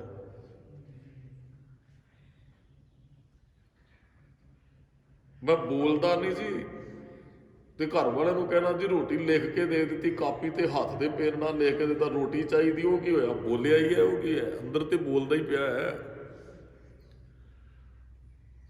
ਮਹਾਰਾਜ ਕਹਿੰਦੇ ਪਾਪ ਕਰਨੇ ਛੱਡੀਏ, ਫਿੱਕਾ ਨਾ ਬੋਲੋ, ਵਿਅਰਥ ਨਾ ਬੋਲੋ, ਮਿਥਿਆ ਨਾ ਬੋਲੋ, ਝੂਠ ਨਾ ਬੋਲੋ। ਤੇ ਮਹਾਰਾਜ ਕਹਿੰਦੇ ਐਵੇਂ ਵਿਅਰਥ ਨਾ ਬੋਲੋ, ਵੀ ਜਿੱਥੇ ਲੋੜ ਨਹੀਂ ਉੱਥੇ ਵੀ ਐਵੇਂ ਝੱਖ ਮਾਰਦੇ ਰਹੀਏ। ਤਿੰਨ ਪਾਪ ਮਨੁੱਖ ਮਨ ਕਰਕੇ ਕਰਦਾ, ਚਾਰ ਪਾਪ ਜ਼ੁਬਾਨ ਕਰਕੇ, ਤਿੰਨ ਮਨੁੱਖ ਮਨ ਕਰਕੇ ਪਾਪ ਕਰਦਾ ਹੈ। ਪਹਿਲਾ ਪਾਪ ਹੈ ਬੁਰਾ ਸੋਚਣਾ, ਵੀ ਕਿਸੇ ਨੂੰ ਮਾਰ ਹੀ ਦਿਆਂ। ਕਈ ਵਾਰੀ ਬਹੁਤ ਬੁਰਾ ਸੋਚਦੇ ਨਾ, ਮੰਨ ਲਓ ਹੁਣ ਤੇ ਸਮਾਂ ਬੜਾ ਮਾੜਾ ਭਿਆਨਕ ਸਮਾਂ ਹੈ ਗੁਰਮੁਖੋ। ਪਰਿਵਾਰਾਂ 'ਚ ਨਾ ਅੱਗੇ ਪਿਆਰ ਸੀ, ਅੱਗੇ ਬੰਦਿਆਂ ਨਾਲ ਕਹਿੰਦੇ ਸੀ ਸਭ ਕੁਝ ਹੈ, ਹੁਣ ਤੇ ਕਹਿੰਦੇ ਕੋਈ ਨਾ ਹੀ ਹੋਵੇ ਤੇ ਜਾਇਦਾਦ ਵੀ ਮੇਰੇ ਕੋਲ ਆ ਜਾਏ। ਇੱਕ ਭਰਾ, ਉਹ ਭਰਾ ਦੇ ਘਰੇ ਬੱਚਾ ਹੋ ਗਿਆ, ਉਹਨੇ ਸੋਚਿਆ ਵੀ ਇਹ ਨਾ ਹੁੰਦਾ ਤੇ ਕਿਤੇ, ਉਹ ਬਾਬਾ ਪ੍ਰਿਥੀ ਚੰਦ ਇਹੀ ਸੋਚਦਾ ਸੀ ਗੁਰਮੁਖੋ। ਉਹਨੇ ਬਹੁਤ ਵੱਡਾ ਪਾਪ ਕੀਤਾ ਹੈ। ਬਾਬਾ ਪ੍ਰਿਥੀ ਚੰਦ ਕਹਿੰਦਾ ਸੀ ਗੱਦੀ ਮਿਲ ਜੇ ਮੈਨੂੰ, ਵੀ ਗੁਰੂ ਰਾਮਦਾਸ ਜੀ ਮੈਨੂੰ ਦੇ ਦੇਣਾ। ਤੇ ਘਰ ਵਾਲੀ ਨੂੰ ਇਹੀ ਤੇ ਗੱਲ ਕਹੀ ਸੀ। 16-17 ਸਾਲ ਗੁਰੂ ਅਰਜਨ ਸਾਹਿਬ ਦੇ ਵਿਆਹ ਨੂੰ ਹੋ ਗਏ। ਇੱਕ ਦਿਨ ਦੁਸ਼ਾਲੇ ਬਹੁਤ ਕੀਮਤੀ ਚੀਜ਼ਾਂ ਵੇਖੀਆਂ ਬੀਬੀ ਕਰਮੋ ਨੇ, ਜਾ ਕੇ ਆਪਣੇ ਪਤੀ ਨੂੰ ਕਹਿੰਦੀ ਹੈ ਵੀ ਜੇ ਤੁਸੀਂ ਆਪਣੇ ਬਾਪ ਦੀ ਸੇਵਾ ਕਰਦੇ, ਗੱਦੀ ਤੁਹਾਡੇ ਕੋਲ ਹੁੰਦੀ, ਜੋ ਕੁਝ ਵੇਖ ਕੇ ਆਈ ਉਹਦੀ ਮਾਲਕਣ ਮੈਂ ਹੁੰਦੀ। ਤੇ ਬਹੁਤ ਵੱਡਾ ਪਾਪ ਸੋਚੀ ਬੈਠਾ ਸੀ ਪ੍ਰਿਥੀ ਚੰਦ, ਜਿਹੜਾ ਉਹਦੀ ਜ਼ੁਬਾਨ ਤੋਂ ਆਇਆ। ਕਹਿਣ ਲੱਗਾ ਹੌਸਲਾ ਕਰ, ਆ ਸਾਡੇ ਪੁੱਤਰ ਮਿਹਰਬਾਨ ਦੇ ਇੱਕ ਦਿਨ ਸਾਰਾ ਕੁਝ ਹੋ ਜਾਣਾ ਹੈ। ਉਹਨਾਂ ਦੇ ਘਰੇ ਕਿਹੜੀ ਕੋਈ ਔਲਾਦ ਹੈ, ਉਹਨਾਂ ਤੇ ਇਸ ਤਰ੍ਹਾਂ ਔਤਰੇ ਨਖਤਰੀ ਸੰਸਾਰ ਤੋਂ ਤੁਰ ਜਾਣਾ ਹੈ। ਕਿੱਡਾ ਵੱਡਾ ਪਾਪ ਹੈ। ਆ ਸੋਚਿਆ ਨਾ, ਉਹ ਪਾਪ ਪਹਿਲਾਂ ਸੋਚ ਸੀ ਪਾਪ, ਫਿਰ ਪਾਪ ਕਰਮਾਂ 'ਚ ਵੀ ਆਇਆ ਜੀ। ਉਸੇ ਪ੍ਰਿਥੀ ਚੰਦ ਬੀਬੀ ਕਰਮੋ ਨੇ ਸੋਚਿਆ ਸੀ ਇਹਨਾਂ ਦੇ ਘਰੇ ਕਿਹੜੀ ਔਲਾਦ ਹੋਣੀ ਹੈ, ਤੇ ਰੋਪੇ ਮਾਂ ਗੰਗਾ ਗੁਰੂ ਅਰਜਨ ਸਾਹਿਬ ਕੋਲੇ। ਗੁਰੂ ਅਰਜਨ ਸਾਹਿਬ ਕਹਿੰਦੇ ਗੰਗਾ ਦਿਲ ਹੌਲਾ ਨਾ ਕਰ, ਬੰਦਾ ਜੋ ਸੋਚਦਾ ਉਹ ਥੋੜੀ ਹੁੰਦਾ ਹੈ, ਹੁੰਦਾ ਉਹ ਜੋ ਰੱਬ ਕਰਦਾ। ਫਿਰ ਬਖਸ਼ਿਸ਼ ਵਰਤੀ ਅਰਦਾਸ ਹੋਈ ਬਾਬਾ ਬੁੱਢਾ ਜੀ ਦੀ, ਗੁਰੂ ਹਰਗੋਬਿੰਦ ਸਾਹਿਬ ਦਾ ਪ੍ਰਕਾਸ਼ ਹੋ ਗਿਆ। ਤੇ ਪਾਪੀਆਂ ਨੂੰ ਬੜੀ ਅੱਗ ਲੱਗੀ ਵੀ ਇਹ ਕੀ ਅਸੀਂ ਤਾਂ ਕੁਝ ਹੋਰ ਸੋਚਿਆ ਸੀ, ਹੋ ਕੁਝ। ਕਿੰਨਾ ਵੱਡਾ ਪਾਪ ਕਰਦਾ ਬੰਦਾ। ਸੋਚ ਲੈਣਾ ਇਹਦੇ ਘਰੇ ਜਵਾਕ ਹੁੰਦਾ ਹੀ ਨਾ, ਮੇਰੇ ਕੋਲ ਸਭ ਕੁਝ ਆ ਜਾਂਦਾ, ਇਸ ਤੋਂ ਵੱਡਾ ਪਾਪ ਹੀ ਕੋਈ ਨਹੀਂ ਹੈ। ਜਾਂ ਜੇ ਹੋ ਗਿਆ ਤੈਨੂੰ ਮਾਰ ਦਿਓ। ਉਹ ਜਿਹੜਾ ਸੋਚਿਆ ਪਾਪ ਉਹ ਫਿਰ ਕਰਮਾਂ 'ਚ ਆਇਆ ਜੀ। ਫਿਰ ਨਿੱਕੇ ਜੇ ਗੁਰੂ ਹਰਗੋਬਿੰਦ ਸਾਹਿਬ ਨੂੰ ਮਾਰਨ ਦਾ ਯਤਨ ਕੀਤਾ। ਗੁਰੂ ਕੀ ਵਡਾਲੀ ਦਾ ਇਤਿਹਾਸ ਹੈ। ਇੱਕ ਦਾਈ ਨੂੰ ਪੈਸੇ ਦੇ ਕੇ ਭੇਜਿਆ, ਜਾ ਉਹਨਾਂ ਦੇ ਬੱਚੇ ਨੂੰ ਖਤਮ ਕਰ ਦੇ। ਤੈਨੂੰ ਕਿੱਡਾ ਵੱਡਾ ਪਾਪ ਹੈ। ਰੱਬ ਰੂਪ ਬੱਚੇ ਨੂੰ ਜ਼ਹਿਰ ਦੇ ਕੇ ਮਾਰਨਾ, ਸੋਚਣਾ, ਇੱਕ ਸੋਚ ਵਿੱਚੋਂ ਫਿਰ ਇੱਕ ਪਾਪ ਕਰਮਾਂ ਤੱਕ ਆਇਆ। ਪਹਿਲਾਂ ਅੰਦਰ ਉਪਜਦਾ। ਚੋਰੀ ਕਰਨ ਬਾਰੇ ਬੰਦਾ ਸੋਚਦਾ, ਫਿਰ ਚੋਰੀ ਕਰਨ ਜਾਂਦਾ ਹੈ। ਪਾਪ ਤੇ ਉਹਨਾਂ ਦਾ ਉਦੋਂ ਹੀ ਬਣ ਗਿਆ ਸੀ ਜਿੱਦਣ ਬੱਚੇ ਦੇ ਜਨਮ ਤੋਂ ਪਹਿਲਾਂ ਹੀ ਉਹ ਸੋਚੀ ਬੈਠੇ ਸੀ ਵੀ ਇਹਨਾਂ ਦੇ ਘਰੇ ਕਿਹੜੀ ਔਲਾਦ ਹੋਣੀ ਹੈ। ਬੱਚੇ ਨੂੰ ਮਾਰਨ ਦਾ ਪਾਪ ਤੇ ਉਦੋਂ ਹੀ ਉਹਨਾਂ ਦੇ ਸਿਰ ਲੱਗ ਗਿਆ ਸੀ, ਜਿੱਦਣ ਉਹਨਾਂ ਨੇ ਸੋਚ ਲਿਆ ਸੀ ਵੀ ਅਸੀਂ ਇਹਨਾਂ ਦੇ ਘਰੇ ਕਿਹੜਾ ਬੱਚਾ ਹੋਣਾ, ਜੇ ਹੋਏਗਾ ਤੇ ਅਸੀਂ ਖਤਮ ਕਰ ਦਿਆਂਗੇ। ਉਹ ਬੱਚਾ ਬਚਿਆ ਜੀ। ਜਿਸ ਦਾ ਸਾਹਿਬ ਡਾਢਾ ਹੋਏ ਤਿਸ ਨੂੰ ਮਾਰਨਾ ਸਾਕੇ ਕੋਈ। ਉਹ ਅੱਗੇ ਵੀ ਇੱਕ ਦਿਨ ਗੁਰਮੁਖ ਪਿਆਰੇ ਨੇ ਪੰਕਤੀਆਂ ਦੇ ਅਰਥ ਕੀਤੇ ਸਨ। ਉਹ ਮਹਾਰਾਜ ਨੇ ਬਚਨ ਕਹੇ ਨਾ ਵੀ ਕਿਸੇ ਕੋਲ ਕੋਈ ਤਾਕਤ ਨਹੀਂ ਕਿਸੇ ਨੂੰ ਕੋਈ ਮਾਰ ਸਕਦਾ। ਜੋ ਪ੍ਰਭ ਰੱਖੇ ਆਪ ਤਿੰਨ ਕੋਏ ਨਾ ਮਾਰੇ। ਜਿਹਨੂੰ ਰੱਬ ਰੱਖਣ ਤੇ ਉਹਨੂੰ ਕੌਣ ਮਾਰ ਸਕਦਾ ਹੈ? ਮਾਰੇ ਰਾਖੈ ਏਕੋ ਆਪ ਮਾਨੁਖ ਕਹਿ ਕਿਛ ਨਾਹੀ। ਮਨੁੱਖ ਮਾਰਨ ਬਾਰੇ ਸੋਚ ਸਕਦਾ, ਮਾਰ ਨਹੀਂ ਸਕਦਾ। ਮਾਰਨਾ ਰੱਖਣਾ ਤੇ ਰੱਬ ਦੇ ਹੱਥ ਹੈ। ਸੋਚਿਆ ਹੋਇਆ ਪਾਪ ਬਣ ਜਾਂਦਾ ਹੈ। ਸਤਿਗੁਰਾਂ ਨੇ ਸਾਨੂੰ ਵਾਰ-ਵਾਰ ਕਿਹਾ, ਬੰਦਿਆ ਬੁਰਾ ਸੋਚੀ ਹੀ ਨਾ, ਪਾਪੀ ਨਾ ਬਣ ਜੀ। ਅਨ ਕਾਹੇ ਰਾਤੜਿਆ ਵਾਟ ਦੁਹੇਲੀ ਰਾਮ, ਪਾਪ ਕਮਾਵਦਿਆਂ ਤੇਰਾ ਕੋਏ ਨਾ ਬੇਲੀ ਰਾਮ। ਸੋਚਿਆ ਪਾਪ, ਬੱਚਿਆਂ ਬਾਰੇ ਸੋਚਿਆ ਇਹਨਾਂ ਨੂੰ ਦੇ ਦਿਆ, ਦੂਜੇ ਨੂੰ ਮਾਰਨ ਬਾਰੇ ਸੋਚਿਆ, ਇਸ ਪਾਪ ਦਾ ਹਿੱਸਾ ਤੇਰੇ ਬੱਚਿਆਂ ਨੇ ਕੋਈ ਨਹੀਂ ਬਣਾਉਣਾ, ਤੇਰਾ ਬੇਲੀ ਕਿਸੇ ਨਹੀਂ ਬਣਨਾ, ਹਿੱਸਾ ਬਣਾਉਣ ਲੱਗਿਆ। ਗੁਰਮੁਖੋ ਅਸੀਂ ਕਿਸੇ ਦਾ ਬੁਰਾ ਸੋਚਾਂਗੇ ਨਾ, ਸਾਡਾ ਭਲਾ ਨਹੀਂ। ਬੁਰਾ ਸੋਚਣਾ ਹੀ ਤੇ ਪਾਪ ਹੈ। ਕਿਸੇ ਬਾਰੇ ਸੋਚ ਲਿਆ, ਇਹਨੂੰ ਮਾਰ ਦਿਓ ਜੀ, ਇਹ ਖਤਮ ਹੋ ਜਾਏ ਜੀ, ਇਹ ਮਰ ਜਾਏ ਜੀ, ਇਹ ਬਿਮਾਰ ਹੈ ਜੀ, ਉੱਠੇ ਨਾ ਜੀ, ਇਸ ਤੋਂ ਵੱਡਾ ਪਾਪ ਕੋਈ ਨਹੀਂ। ਪਤਾ ਲੈਣ ਵੀ ਚਲੇ ਗਏ ਤੇ ਮਰਨ ਵਰਤ ਵੀ ਸੋਚ ਕੇ ਗਏ ਵੀ ਇਹ ਮਾਰੀ ਜਾਏ ਤੇ ਚੰਗੀ ਗੱਲ, ਇਸ ਤੋਂ ਵੱਡਾ ਪਾਪ। ਅਸੀਂ ਮਾਰਿਆ ਨਹੀਂ, ਇਹ ਪਤਾ ਨਹੀਂ ਉਹਨੇ ਮਰਨਾ ਵੀ ਕਿ ਨਹੀਂ, ਪਾਪ ਸਾਨੂੰ ਉਹਦੀ ਹੱਤਿਆ ਦਾ ਸਾਨੂੰ ਲੱਗ ਗਿਆ। ਜਿਹਦੇ ਬਾਰੇ ਮੈਂ ਸੋਚਿਆ ਨਾ ਮਰ ਜੇ, ਉਹਦੀ ਹੱਤਿਆ ਦਾ ਪਾਪ ਬਣ ਗਿਆ ਮੇਰੇ ਵਾਸਤੇ। ਉਹ ਮਰਿਆ ਚ ਨਹੀਂ ਮਰਿਆ ਉਹਦੇ ਬਾਅਦ ਦੀ ਗੱਲ ਹੈ, ਉਹਦੇ ਰੱਬ ਦੇ ਹੱਥ ਹੈ। ਬੁਰਾ ਸੋਚਣਾ। ਇੱਕ ਨਾ ਨਿੱਕੀ ਜਿਹੀ ਘਟਨਾ ਮੈਨੂੰ ਯਾਦ ਆਈ, ਮੈਂ ਕਿਤੇ ਪੜ੍ਹੀ ਸੀ, ਉਹ ਮੇਰੇ ਅੱਖਾਂ ਦੇ ਸਾਹਮਣੇ ਆ ਗਈ ਵੀ ਸ਼ਬਦ ਦੇ ਅਰਥ ਜਦੋਂ ਕਿਤੇ ਉਹ ਸਾਡੇ ਅੰਦਰ ਨਾ ਬਹੁਤ ਕੁਝ ਪਿਆ ਹੁੰਦਾ, ਜਦੋਂ ਅਸੀਂ ਕਿਤੇ ਸ਼ਬਦ ਦੀ ਚੋਟ ਲੱਗਦੀ ਨਾ, ਅੰਦਰੋਂ ਬਹੁਤ ਕੁਝ ਪ੍ਰਗਟ ਹੁੰਦਾ ਹੈ। ਇੱਕ ਬੰਦਾ ਲੱਕੜਾਂ ਦਾ ਕੰਮ ਕਰਦਾ ਸੀ, ਲੱਕੜਾਂ ਦਾ। ਉਹ ਉਥੋਂ ਦਾ ਨਾ ਰਾਜਾ ਹੋ ਗਿਆ ਬਿਮਾਰ, ਸ਼ਹਿਰ 'ਚ ਰਹਿੰਦਾ ਸੀ ਉਹ। ਰਾਜਾ ਬਿਮਾਰ ਹੋ ਗਿਆ, ਕਾਫੀ ਬਿਮਾਰ ਹੋ ਗਿਆ। ਉਸ ਬੰਦੇ ਨੇ ਕੀ ਕੀਤਾ, ਉਹ ਕਹਿੰਦਾ ਵੀ ਉਹਨੇ ਚੰਦਨ ਦੀਆਂ ਲੱਕੜਾਂ ਲਿਆ ਕੇ ਰੱਖ ਲਈਆਂ। ਪਤਾ ਕਿਉਂ ਰੱਖੀਆਂ? ਕਹਿੰਦਾ ਵੀ ਰਾਜਾ ਬੜਾ ਬਿਮਾਰ ਹੈ, ਇਹਨੇ ਹੁਣ ਮਰ ਜਾਣਾ ਤੇ ਲੱਕੜਾਂ ਤੇ ਇਹਨੂੰ ਇਹਦੇ ਸੰਸਕਾਰ ਵਾਸਤੇ ਚਾਹੀਦੀਆਂ, ਫਿਰ ਮੇਰੇ ਤੋਂ ਖਰੀਦਣਗੇ ਤੇ ਮੈਂ ਪ੍ਰੋਫਿਟ ਲਾਂਗਾ ਬਹੁਤ ਜ਼ਿਆਦਾ, ਕਿਉਂਕਿ ਰਾਜੇ ਕਿਹੜੇ ਪੈਸੇ ਪੁੱਛਦੇ ਆ ਵੀ ਕਿੰਨੇ ਦੀ ਲੱਕੜ, ਕਿੰਨੇ ਦੀ ਨਹੀਂ। ਕਹਿੰਦੇ ਇਹਦੇ ਮਰਨ ਤੇ ਕੋਈ 4 ਰੁਪਏ ਹੀ ਕਮਾ ਲਾਂਗੇ। ਉਹਨੇ ਰਾਜੇ ਬਾਰੇ ਸੋਚਿਆ ਵੀ ਮੈਂ ਲੱਕੜਾਂ ਵੇਚਾਂਗਾ, ਰਾਜਾ ਤੇ ਹੁਣ ਬਿਮਾਰ, ਮਰ ਤੇ ਇਹਨੇ ਜਾਣਾ ਹੀ ਹੈ। ਚਲੋ ਜੀ, ਉਹਨੇ ਲੱਕੜਾਂ ਖਰੀਦ ਲਈਆਂ, ਪੈਸੇ ਲਾ ਲਏ। ਉਹਦੇ ਬਾਰੇ ਬੁਰਾ ਸੋਚਿਆ, ਪਰ ਜੋ ਸੋਚਿਆ ਸੀ ਉਹ ਨਹੀਂ ਹੋਇਆ। ਰਾਜਾ ਹੁਣ ਦਵਾਈ ਲੱਗਣ ਲੱਗ ਪਈ, ਤੰਦਰੁਸਤ ਹੋਣ ਲੱਗ ਪਿਆ। ਉਹ ਸੋਚਦਾ ਰਿਹਾ ਵੀ ਰੋਜ਼ ਕੰਨ ਉਤਰੀ ਸੀ ਵੀ ਆਵਾਜ਼ ਨਹੀਂ ਆਈ ਰੋਣ ਦੀ, ਰਾਜਾ ਮਰਿਆ ਨਹੀਂ ਅਜੇ। ਸੋਚਦਾ ਰਿਹਾ, ਸੋਚਦਾ, ਉਹ ਰਾਜਾ ਤੰਦਰੁਸਤ ਹੋ ਗਿਆ, ਠੀਕ ਹੋ ਗਿਆ ਜੀ। ਉਹ ਰਾਜਾ ਠੀਕ ਹੋ ਕੇ ਨਾ ਕੁਦਰਤੀ, ਚਲੋ ਇਹਨੇ ਪੈਸੇ ਲਾਏ, ਪ੍ਰੋਫਿਟ ਉੱਥੇ, ਹੁਣ ਕੋਈ ਚੰਦਨ ਦੀ ਲੱਕੜ ਖਰੀਦਣ ਵਾਲਾ ਨਹੀਂ ਸੀ, ਉਹਨੂੰ ਘਾਟਾ ਪੈ ਗਿਆ। ਉਹ ਜਿਹੜਾ ਆਰੇ ਵਾਲਾ ਕੋਈ ਲੱਕੜ ਵੇਚਣ ਵਾਲਾ, ਉਹਨੂੰ ਘਾਟਾ, ਕਿਉਂਕਿ ਲੱਕੜ ਖਰੀਦੀ ਨਹੀਂ ਕਿਸੇ ਨੇ, ਮਹਿੰਗੇ ਭਾਅ ਖਰੀਦ ਕੇ, ਆਸ ਇਸ ਨਾਲ ਵੀ ਰਾਜਾ ਚੜ੍ਹਾਈ ਕਰੇਗਾ, ਇਹਨਾਂ ਨੇ ਲੱਕੜ ਤੇ ਖਰੀਦਣੀ, ਮੈਂ ਕਾਫੀ ਪੈਸੇ ਕਮਾ ਸਕਦਾ। ਕੁਦਰਤੀ ਰਾਜਾ ਲੰਘਿਆ ਜੀ ਉਸ ਰਸਤੇ ਤੋਂ ਜਿੱਥੇ ਦੀ ਦੁਕਾਨ ਸੀ, ਤੇ ਰਾਜੇ ਦੀ ਨਿਗਾਹ ਪੈ ਗਈ, ਫਰੰਟ ਸੀ ਸ਼ਹਿਰ ਦਾ ਉਹ, ਤੇ ਰਾਜੇ ਦੀ ਨਿਗਾਹ ਉਸੇ ਦੁਕਾਨ ਤੇ ਪੈ ਗਈ। ਉਹ ਪੁਰਾਣਾ ਬਾਜ਼ਾਰ ਸੀ, ਦੁਕਾਨ ਬਿਲਕੁਲ ਚੌਂਕ ਦੇ ਚਰਸਤੇ ਦੇ ਉੱਪਰ ਦੁਕਾਨ ਸੀ, ਉਹ ਲੱਕੜਹਾਰੇ ਦੀ ਜਿਹੜੀ ਦੁਕਾਨ ਜਿੱਥੇ ਵੇਚਦਾ ਸੀ। ਰਾਜੇ ਦੀ ਨਿਗਾਹ ਪੈ ਗਈ ਤੇ ਆਪਣੇ ਨਾਲ ਦੇ ਮੰਤਰੀ ਨੂੰ, ਰੱਥ ਤੇ ਬੈਠਾ ਰਾਜਾ ਕਹਿੰਦਾ ਵੀ ਆਹ ਜਿਹੜੀ ਦੁਕਾਨ ਢਾਓ, ਇਹ ਸਾਰੇ ਸ਼ਹਿਰ ਦੀ ਦਿੱਖ ਖਰਾਬ ਕਰ ਰਹੀ ਹੈ, ਇਹਨੂੰ ਦੁਕਾਨ ਨੂੰ ਇੱਥੋਂ ਢਾਹ ਦੇ, ਇਹਨੂੰ ਚੁਕਾ ਦੇ, ਉਹਨੂੰ ਕਹੋ ਪੈਸੇ ਦਿਓ ਜਿਹਦੀ ਹੈਗੀ ਹੈ, ਇਹ ਦੁਕਾਨ ਇੱਥੇ ਨਹੀਂ ਹੋਣੀ ਚਾਹੀਦੀ। ਉਹ ਕਹਿੰਦਾ ਜੀ ਕੋਈ ਨਹੀਂ, ਕੱਲ ਨੂੰ ਗੱਲ ਕਰਾਂਗੇ। ਉਹ ਮੰਤਰੀ ਆ ਗਿਆ ਜੀ ਉਹਦੇ ਦੁਕਾਨ ਵਾਲੇ ਕੋਲ, ਕਹਿਣ ਲੱਗਾ ਭਾਈ ਸਾਹਿਬ ਤੁਹਾਡੀ ਦੁਕਾਨ ਹੁਣ ਢਾਹ ਦੇਣੀ, ਇੱਥੇ ਪਾਰਕ, ਰਾਜਾ ਕਹਿੰਦਾ ਪਾਰਕ ਬਣਾਓ, ਇੱਥੇ ਸ਼ਹਿਰ ਦਾ ਫਰੰਟ ਹੈ, ਇੱਥੇ ਪਾਰਕ ਬਣਾਓ। ਹੁਣ ਉਹਦੇ ਹੱਥਾਂ ਪੈਰਾਂ ਦੀ ਸੋਚਿਆ ਕੁਝ ਹੋਰ ਸੀ, ਹੋ ਕੁਝ। ਉਹ ਕਹਿੰਦਾ ਮੈਂ ਤੇ ਗਰੀਬ ਆ, ਮਾਰਿਆ ਜਾਵਾਂਗਾ। ਉਹ ਮੰਤਰੀ ਜਿਹੜਾ ਨਾ ਧਰਮੀ ਬੰਦਾ ਸੀ, ਉਹ ਸਿਆਣਾ ਸੀ, ਉਹਨੇ ਅੰਦਰ ਦੀ ਗੱਲ, ਉਹ ਕਹਿਣ ਲੱਗਾ ਮੈਨੂੰ ਲੱਗਦਾ ਤੂੰ ਰਾਜੇ ਬਾਰੇ ਕੁਝ ਗਲਤ ਸੋਚਦਾ ਸਾਂ। ਆ ਰਾਜੇ ਨੇ ਏਡੀ ਜਲਦੀ ਐਡਾ ਫੈਸਲਾ ਵੀ ਤੇਰਾ ਧੰਦਾ ਹੀ ਖਤਮ ਹੋਣ ਜਾ ਰਿਹਾ, ਮੈਨੂੰ ਐਂ ਲੱਗਦਾ ਤੂੰ ਰਾਜੇ ਬਾਰੇ ਕਿਤੇ ਕੋਈ ਗਲਤ ਤੇ ਨਹੀਂ ਸੀ ਸੋਚਦਾ। ਤੇਰੇ ਖਿਆਲ ਕੀ ਸੀ ਰਾਜੇ ਬਾਰੇ, ਇਸ ਤੋਂ ਪਹਿਲਾਂ ਤੇਰੇ ਰਾਜੇ ਬਾਰੇ ਖਿਆਲ ਕੀ? ਉਹਨੇ ਦੱਸਿਆ ਜੀ, ਉਹ ਕਹਿੰਦਾ ਮੈਂ ਤੇ ਰਾਜੇ ਦੀ ਮਰਨ ਦੀ ਉਡੀਕ ਕਰਦਾ ਹਾਂ। ਉਹਨੇ ਮੰਤਰੀ ਨੂੰ ਅੰਦਰ ਦੀ ਗੱਲ, ਉਹ ਕਹਿੰਦਾ ਤੂੰ, ਮੈਨੂੰ ਲੱਗਦਾ ਹੈ ਵੀ ਤੂੰ ਰਾਜੇ ਬਾਰੇ ਕੁਝ ਗਲਤ ਸੋਚਿਆ, ਤੇਰਾ ਅੱਜ ਬੁਰਾ ਹੋਣ ਲੱਗਾ। ਕਹਿੰਦਾ ਮੈਂ ਤੇ ਇਸ ਤਰ੍ਹਾਂ ਬਿਮਾਰ ਸੀ, ਮੈਂ ਕਿਹਾ ਵੀ ਇਸ ਤਰ੍ਹਾਂ ਲੱਕੜ ਮੇਰਾ ਤੇ ਬੜਾ ਦੁਕਾਨ। ਉਹ ਕਹਿੰਦਾ ਚਲ ਕੋਈ ਨਹੀਂ, ਮੈਂ ਰਾਜੇ ਨੂੰ 4 ਦਿਨ, ਤੂੰ ਹੁਣ ਉਹਦੇ ਬਾਰੇ ਨਾ, ਮਰਨ ਦੀ ਗੱਲ ਨਾ, ਉਹਦੇ ਬਾਰੇ ਚੰਗਾ ਸੋਚਣਾ ਸ਼ੁਰੂ ਕਰ ਜੇ ਬਚਣਾ ਚਾਹੁੰਦਾ। ਉਹ ਮੰਤਰੀ ਜਿਹੜਾ ਥੋੜਾ ਜਿਹਾ ਤੇਰ ਉਹਨੂੰ, ਰਾਜੇ ਨੂੰ ਰੋਕ ਕੇ, ਕੋਈ ਨਹੀਂ ਜੀ ਕਰਦੇ ਗੱਲ ਜੀ, ਪਾਰਕ ਬਣਾ ਦਿਆਂਗੇ ਜੀ, ਬਣਾ ਦਿਆਂ। ਉਹ ਅਰਦਾਸਾਂ ਕਰਨ ਲੱਗ ਪਈਆਂ ਵੀ ਰਾਜੇ ਨੂੰ ਤੰਦਰੁਸਤੀ ਮਿਲੇ ਜੀ, ਰਾਜੇ ਦਾ ਭਲਾ ਹੋਵੇ ਜੀ। ਉਹ ਰੱਬ ਅੱਗੇ ਅਰਦਾਸਾਂ ਕਰਦਾ ਹੈ। ਫਿਰ ਮੌਕਾ ਪਾ ਕੇ ਇੱਕ ਦਿਨ ਮੰਤਰੀ ਨੇ ਗੱਲ ਕੀਤੀ, ਕਹਿਣ ਲੱਗੇ ਜੀ ਉਹ ਜਿਹੜੀ ਬਿਲਡਿੰਗ ਹੈ ਭਾਵੇਂ ਫਰੰਟ ਹੈ ਸ਼ਹਿਰ ਦਾ, ਉਹ ਬਹੁਤ ਪੁਰਾਤਨ ਬਿਲਡਿੰਗ ਹੈ ਜੀ, ਉਹਦੇ ਨਾਲ ਹੀ ਤੇ ਸਾਡੇ ਸ਼ਹਿਰ ਦੀ ਸ਼ਾਨ ਹੈ, ਉਹ ਢਾਹ ਕੇ ਜੇ ਅਸੀਂ ਪਾਰਕ ਬਣਾਵਾਂਗੇ ਪੁਰਾਤਨ ਦਿੱਖ ਸਾਰੀ ਖਤਮ ਹੋ ਜਾਣੀ। ਉਹਨੇ ਬੜੇ ਵਧੀਆ ਤਰੀਕੇ ਨਾਲ ਰਾਜੂ ਨੂੰ ਕਹਿੰਦੇ ਇਹ ਵੀ ਗੱਲ ਠੀਕ ਹੈ, ਹੁਣ ਐਂ ਕਰੋ ਸ਼ਾਹੀ ਖਜ਼ਾਨੇ ਦੇ ਵਿੱਚੋਂ ਉਹਦੀ ਸਾਰੀ ਮੁਰੰਮਤ ਕਰਾ ਦਿਓ, ਉਹਨੂੰ ਦੁਬਾਰਾ ਰੰਗ ਰੋਗਨ ਕਰੋ। ਔਰ ਸ਼ਾਹੀ ਖਜ਼ਾਨੇ ਦੇ ਵਿੱਚੋਂ ਉਹ ਰੰਗ ਰੋਗਨ ਹੋ ਗਿਆ ਜੀ, ਬਿਨਾਂ ਪੈਸਿਆਂ ਤੋਂ ਉਹਦੀ ਦੁਕਾਨ ਹੋਰ ਵਧੀਆ ਸੁੰਦਰ ਬਣ ਗਈ ਨਾ। ਉਹਨੂੰ ਉਹਨੇ ਚੰਗਾ ਸੋਚਿਆ, ਉਹਦਾ ਚੰਗਾ ਹੋਇਆ, ਬੁਰਾ ਸੋਚਿਆ ਤੇ ਬੁਰਾ ਹੋਣ ਲੱਗਾ ਸੀ।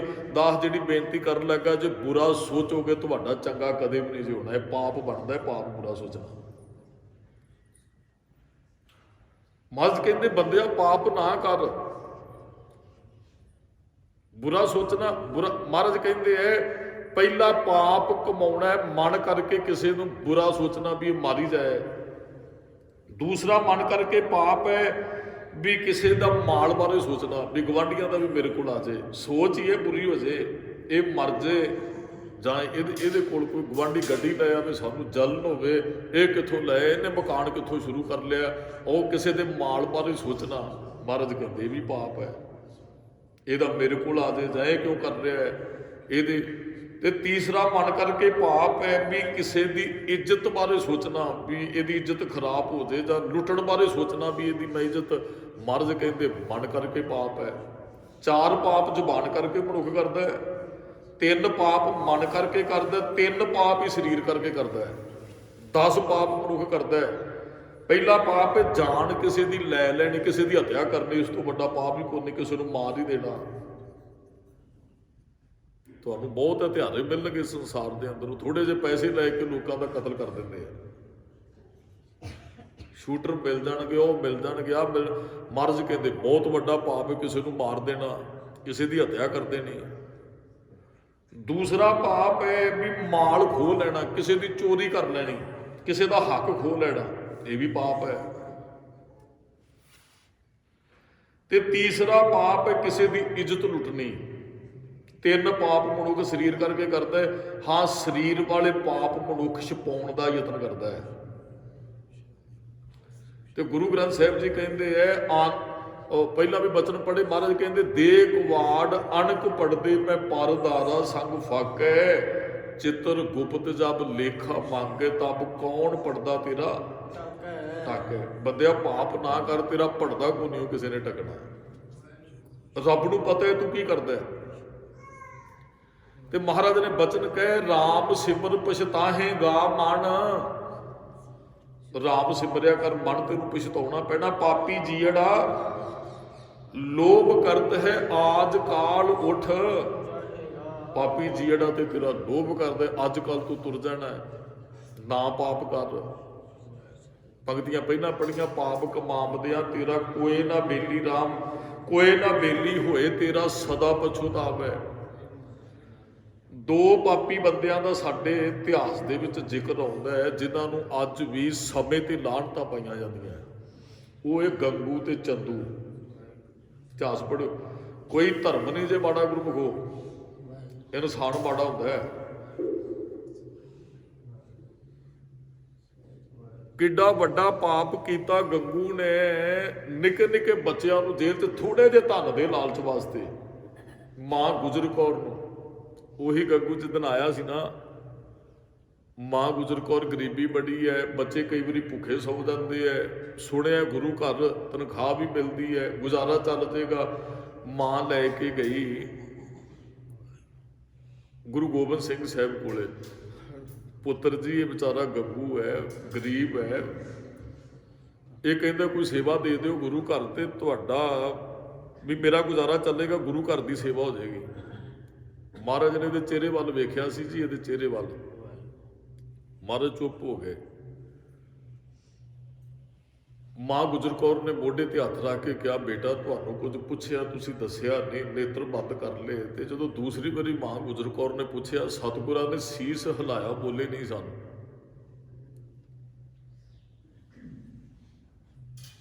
ਕੋਲ ਭਾਈ ਨੰਦ ਲਾਲ ਸਿੰਘ ਜੀ ਬੈਠੇ ਹੈ,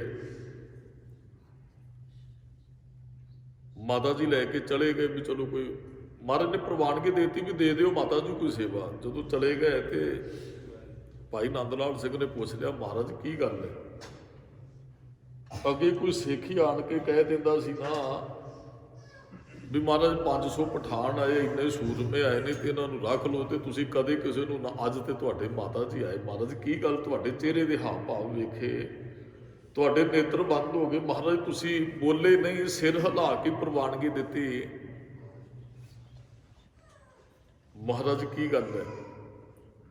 ਗੁਰੂ ਸਾਹਿਬ ਨੇ ਬਚਨ ਕਹੇ, ਵੇਖ ਨੰਦ ਲਾਲ ਰੱਬ ਕੈਸੀ ਖੇਡ ਖੇਡਦਾ।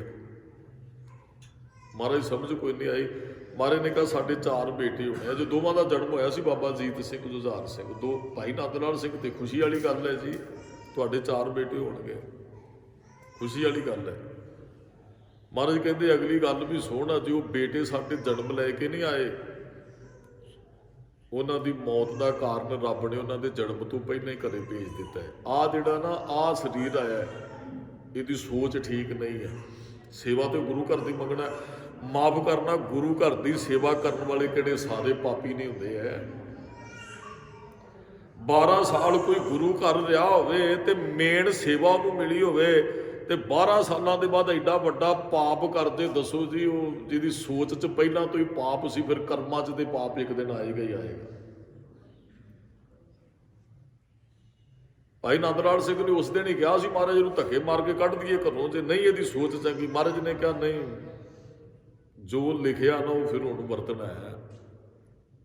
ਇਹਦੀ ਸੋਚ ਸੰਸਾਰ 'ਚ ਇੱਕ ਦਿਨ ਪ੍ਰਗਟ ਹੋਏਗੀ। ਹੋਈ ਜੀ, ਨਿੱਕੇ ਨਿੱਕੇ ਬੱਚਿਆਂ ਨੂੰ ਗ੍ਰਿਫਤਾਰ, ਧਨ ਦੇ ਲਾਲਚ 'ਚ ਆ ਗਿਆ, ਉਹ ਧਨ ਹੀ ਮੌਤ ਦਾ ਕਾਰਨ ਬਣਿਆ।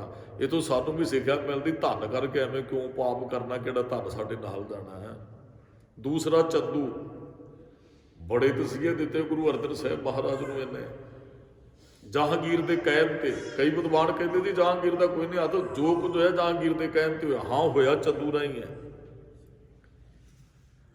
ਇਸ ਪਾਪੀ ਨੇ ਉਬਲਦੀ ਦੇਗ 'ਚ ਬਿਠਾਇਆ ਜੀ ਗੁਰੂ ਆਪਣੇ ਘਰੇ ਨਾਲੇ ਗੁਰੂ ਅਰਜਨ ਸਾਹਿਬ ਜੀ ਨੂੰ, ਸਿੱਖਾਂ ਨੂੰ ਰੱਸੇ ਨਾਲ ਬੰਨਿਆ। 5 ਸਿੱਖ ਗ੍ਰਿਫਤਾਰ, ਭਾਈ ਪੈੜਾ, ਭਾਈ ਲੰਗਾ, ਭਾਈ ਬਿਧੀ ਚੰਦ, ਭਾਈ ਪਰਾਗਾ ਜੀ। ਫਿਰ ਇਹਨੇ ਲੋਹ ਤੇ ਬਿਠਾਇਆ। ਦਾਸ ਨੇ ਇਤਿਹਾਸ ਬਹੁਤ ਵਾਰੀ ਆਪ ਜੀਆਂ ਨੂੰ ਯਾਦ ਕਰਾਇਆ, ਸਿਰਫ ਸੰਖੇਪ ਬੇਨਤੀ, ਪਾਪ ਬਹੁਤ ਵੱਡਾ ਕਰ ਗਿਆ ਹੈ। ਇੱਕ ਬੇਦੋਸ਼ ਬੰਦੇ ਦੇ, ਸਾਡੇ ਭਗਤ ਕਬੀਰ ਜੀ ਦੇ ਕਹਿੰਦੇ ਆ, ਕੂਕਰ ਦੇ ਸੋਟੀ ਮਾਰਨੀ ਵੀ ਪਾਪ ਹੈ ਜੇ ਉਹਦਾ ਗੁਨਾਹ ਕੋਈ ਨਹੀਂ ਇਹਦਾ। ਇੱਕ ਮਨੁੱਖ ਨੂੰ ਫੜ ਕੇ ਲੋਹ ਤੇ ਹੀ ਬਿਠਾ ਦੇਣਾ, ਇਸ ਤੋਂ ਵੱਡਾ ਪਾਪ ਹੋਰ ਕੀ ਹੋ ਸਕਦਾ? ਜਿਹਦਾ ਕਸੂਰ 1% ਵੀ, ਇੱਕ ਰੱਤੀ ਵੀ ਕਸੂਰ ਨੇ, ਸੱਚ ਬੋਲਣ ਵਾਲੇ ਨੂੰ ਫੜ ਕੇ ਸਜ਼ਾ ਦੇ ਦੇਣੀ ਜੀ। ਲੋਕ ਗਰਮ ਕਰਕੇ ਕਹਿੰਦੇ, ਸਿੱਖੋ ਤੁਹਾਡਾ ਗੁਰੂ ਸੁਣਿਆ ਸਿੰਘਾਸਨ ਤੇ ਬੈਠਦਾ। ਹਾਂ, ਚੌਰ ਸਾਹਿਬ ਝੁੱਲਦਾ। ਸਿੱਖ ਕਹਿੰਦੇ ਹਾਂ, ਚੌਰ ਚਵਰ ਤਖਤ ਦਾ ਮਾਲਕ ਹੈ ਸਾਡਾ ਗੁਰੂ। ਪਾਪੀ ਲੋਹ ਵੱਲ ਕਹਿੰਦੇ ਤਖਤ ਤੇ ਤੁਹਾਡੇ ਗੁਰੂ ਦਾ, ਉਹ ਕੜਛੇ ਵੱਲ, ਰੇਤਾ ਵਾਲੇ ਵੱਲ ਕਹਿੰਦੇ ਚੌਰ ਸਾਹਿਬ ਹੈ। ਮਹਾਰਾਜ ਕਹਿੰਦੇ ਐਸ ਤਖਤ ਤੇ, ਐਸ ਚੌਰ ਸਾਹਿਬ ਦੇ ਥੱਲੇ ਉਹਨੇ ਆਨੰਦ 'ਚ ਗੁਰੂ ਸਾਹਿਬ ਨੇ ਅੱਜ ਬੈਠਣਾ ਜਿੰਨੇ ਆਨੰਦ 'ਚ ਗੁਰੂ ਸਾਹਿਬ ਹਰਿਮੰਦਰ ਸਾਹਿਬ ਬੈਠੇ ਸਨ। ਮਹਾਰਾਜ ਨੇ ਬਚਨ, ਫਿਰ ਇਹਨੇ ਆਪਣੇ ਮਹਾਰਾਜ ਨੂੰ ਲੋਹ ਤੇ ਬਿਠਾਇਆ। ਮਹਾਰਾਜ ਦਾ ਮਾਸ ਚਿਰੜ ਚਿਰੜ ਕਰਕੇ ਸੜ ਗਿਆ। ਜਦੋਂ ਮਹਾਰਾਜ ਦੇ ਸਰੀਰ ਨੂੰ ਸਿੱਖ ਲਾਉਣ ਲੱਗੇ ਨਾ ਲੋਹ ਤੋਂ, ਸਿੱਖਾਂ ਦੇ ਹੱਥਾਂ 'ਚ ਰੁੱਗ ਭਰੇ ਗਏ ਮਹਾਰਾਜ ਦੇ ਮਾਸ ਦੇ। ਇੰਨਾ ਪਾਪ ਇਹਨੇ ਕਮਾਇਆ ਜੀ। ਫਿਰ ਖੇਸ 'ਚ ਪੰਡ ਬੰਨ੍ਹ ਕੇ ਮਹਾਰਾਜ ਨੂੰ ਰੋੜ ਦਿੱਤਾ ਗਿਆ ਰਾਤ ਦੇ ਹਨੇਰੇ 'ਚ, ਰਾਵੀ 'ਚ। ਤੇ ਉਹ ਪਾਪ ਕੀਤਾ। ਹੁਣ ਪਾਪ ਬੁਰਾ ਪਾਪੀ ਕੋ, ਜਦੋਂ ਪਾਪ ਬੰਦਾ ਕਰਦਾ ਉਦੋਂ ਇਹਨੂੰ ਪਤਾ ਲੱਗਦਾ ਮੈਂ ਕੀ ਕਰਦਾ। ਜਦੋਂ ਉਹਦੀ ਸਜ਼ਾ ਮਿਲਦੀ ਫਿਰ ਬੜਾ ਪਛਤਾਉਂਦਾ ਜੀ। ਪਾਪ ਕਰਨ ਲੱਗਿਆ ਪਾਪੀ ਨੂੰ ਇੰਨਾ ਨਹੀਂ ਹੁੰਦਾ ਵੀ ਮੈਂ ਜੋ ਕਰ ਰਿਹਾ ਇਹਦਾ ਸ਼ਾਇਦ ਮੈਨੂੰ ਨਹੀਂ, ਤੇ ਜਦੋਂ ਫਿਰ ਸਜ਼ਾ ਮਿਲਦੀ, ਉਹ ਚੰਦੂ ਫਿਰ ਦਿੱਲੀ ਸਰਕਾਰ ਦਾ ਕਰਿੰਦਾ ਹੈ, ਬੜਾ ਨਜ਼ਦੀਕੀ ਹੈ ਜਹਾਂਗੀਰ ਦਾ। ਹੁਣ ਸਮਾਂ ਆਇਆ, ਗੁਰੂ ਅਰਜਨ ਸਾਹਿਬ ਦੀ ਸ਼ਹਾਦਤ ਹੋ ਗਈ, ਗੁਰੂ ਹਰਗੋਬਿੰਦ ਸਾਹਿਬ ਦੀ ਮਿੱਤਰਤਾ ਪੈ ਗਈ ਜਹਾਂਗੀਰ ਨਾਲ। ਮਿੱਤਰਤਾ ਦੇ ਕੋਈ ਨਹੀਂ ਸੀ, ਚਲੋ ਉਹ ਕੁਝ ਗੱਲਾਂ ਸੀ। ਗੁਰੂ ਸਾਹਿਬ ਨੂੰ ਇਹ ਸਾਰਾ ਕੁਝ ਦਿੱਲੀ ਸਰਕਾਰ ਦਾ ਕੀ ਕਰਦੇ, ਕੀ ਇਹਨਾਂ ਦੀਆਂ ਅਗਲੀਆਂ ਨੀਤੀਆਂ ਨੇ, ਉਹ ਵੇਖਣ ਵਾਸਤੇ ਮਹਾਰਾਜ ਨੂੰ ਨੇੜੇ ਹੋਣਾ ਪਿਆ ਦਿੱਲੀ ਸਰਕਾਰ ਦੇ।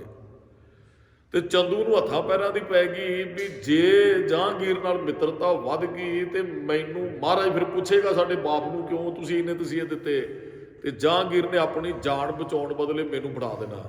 ਡਰ ਸੀ, ਪਾਪੀ ਬੰਦੇ ਨੂੰ ਡਰ, ਪਾਪ ਕਰਨ ਵਾਲੇ ਨੂੰ ਡਰ ਹੁੰਦਾ, ਭਾਵੇਂ ਕਿਸੇ ਨੂੰ ਨਾ ਵੀ ਪਤਾ ਹੋਵੇ। ਪਾਪ ਕਦੇ ਗੁੱਝਾ ਨਹੀਂ ਰਹਿੰਦਾ ਗੁਰਮੁਖੋ।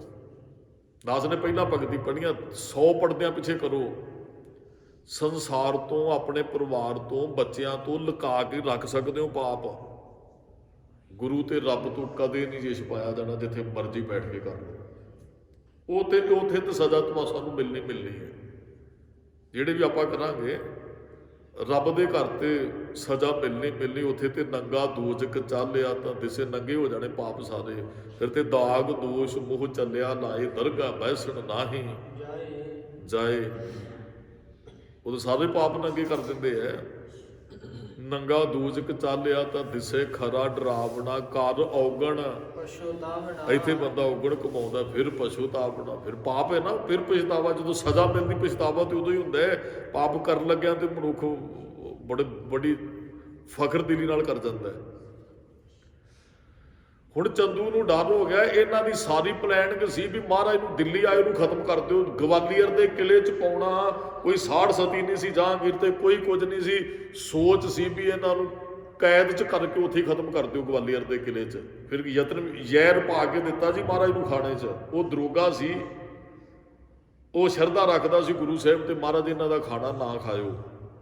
ਫਿਰ ਸਿੱਖ ਬਾਹਰ ਕੰਮ ਕਰਕੇ ਖਾਣਾ ਰਸਤ ਲਿਆਉਂਦੇ ਰਹੇ।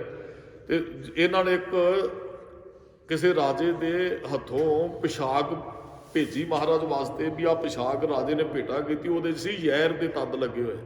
ਉਹ ਵੀ ਦਰੋਗੇ ਨੇ ਦੱਸਤਾ ਮਹਾਰਾਜ ਇਹਦੇ 'ਚ ਜ਼ਹਿਰ, ਤੁਹਾਡੇ ਸਰੀਰ 'ਚ ਜ਼ਹਿਰ ਫੈਲ ਜਾਣਾ। ਪਸੀਨਾ ਜਦੋਂ ਆਏਗਾ ਨਾ ਤੁਸੀਂ ਇਹ ਪਿਸ਼ਾਕ ਪਹਿਨੋਗੇ, ਤੁਹਾਨੂੰ ਜ਼ਹਿਰ ਚੜ ਜਾਣਾ, ਨਾ ਪਹਿਨਿਓ। ਇਹਨਾਂ ਦੇ ਖਤਮ। ਫਿਰ ਖੀਰ ਨੂੰ ਸਾਈਂ ਮੀਆਂ ਮੀਰ ਨੇ ਜਹਾਂਗੀਰ ਨੂੰ ਕਿਹਾ ਵੀ ਰੱਬ ਨੂੰ ਕੈਦ ਕਰੀ ਬੈਠਾ ਹੈ। ਬਿਮਾਰ ਹੋ ਗਿਆ ਨਾ ਫਿਰ ਬਾਅਦ 'ਚ ਜਹਾਂਗੀਰ, ਬਿਮਾਰ ਤੇ ਹੋਣਾ ਹੀ, ਰੱਬ ਨੂੰ ਕੈਦ।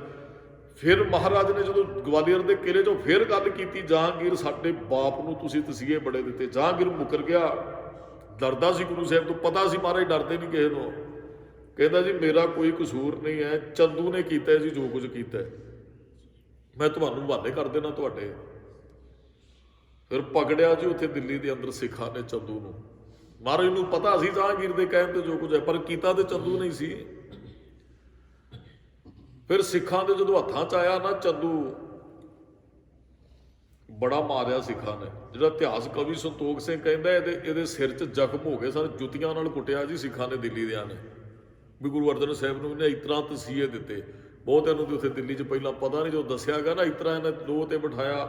ਉਬਲ ਦੀ ਦੇਗ, ਜੇਠ ਦਾ ਮਹੀਨਾ, 5 ਦਿਨ ਮਹਾਰਾਜ ਨੂੰ ਦੇਗ 'ਚ ਤੇ ਬਿਠਾ ਦਿੱਤਾ ਗਿਆ, ਪਰ ਛਕਣ ਵਾਸਤੇ ਜਲ ਨਾ ਦਿੱਤਾ ਗਿਆ। 5 ਦਿਨ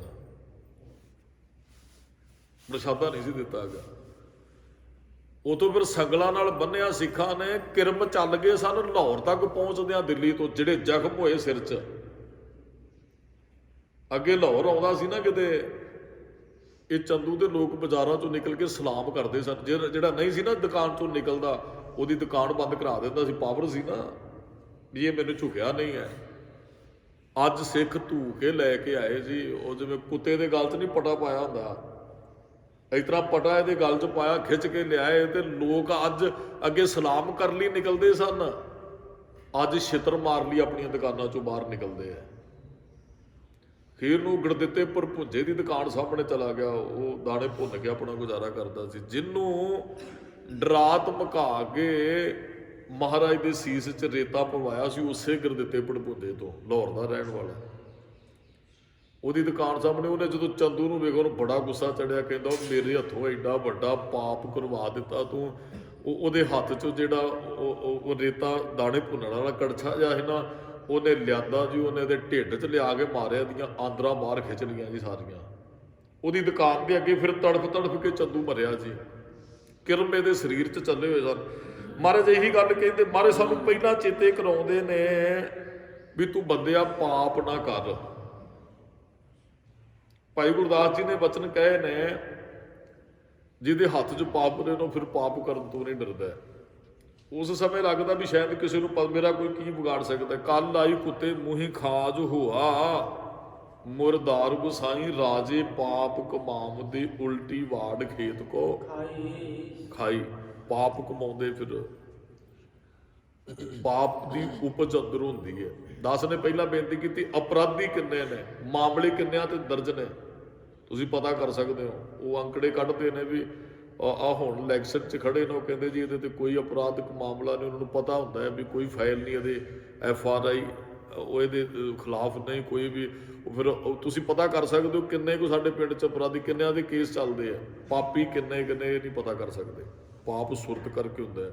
ਉਹ ਪਾਪ ਸੋਚਿਆ ਫਿਰ ਸਾਡੇ ਇੰਦਰੀਆਂ ਤੱਕ ਪਹੁੰਚ ਜਾਂਦਾ ਹੈ। ਮਨੁੱਖ ਗਲਤ ਸੋਚਦਾ ਫਿਰ ਉਹ ਕਰ ਪੈਂਦਾ, ਫਿਰ ਉਹ ਕ੍ਰਾਈਮ ਬਣਦਾ ਹੈ। ਮਹਾਰਾਜ ਕਹਿੰਦੇ ਪਾਪੀ ਕਰਮ ਕਮਾਉਂਦੇ, ਪਾਪੀ ਪਾਪਾਂ ਵਾਲੇ ਕਰਮ ਕਮਾਉਂਦੇ, ਤੇ ਕਰਮ ਕਮਾ ਕੇ ਫਿਰ ਕੀ ਕਰਦੇ? ਜਦੋਂ ਅੱਗੇ ਸਜ਼ਾ ਮਿਲਦੀ ਹੈ ਕਰਦੇ ਹਾਏ ਹਾਏ ਹਾਏ, ਗਲਤ ਕਰਾਂਗੇ ਹਾਏ ਹਾਏ ਤੇ ਫਿਰ ਕਰਨਾ ਹੀ ਪਏਗਾ।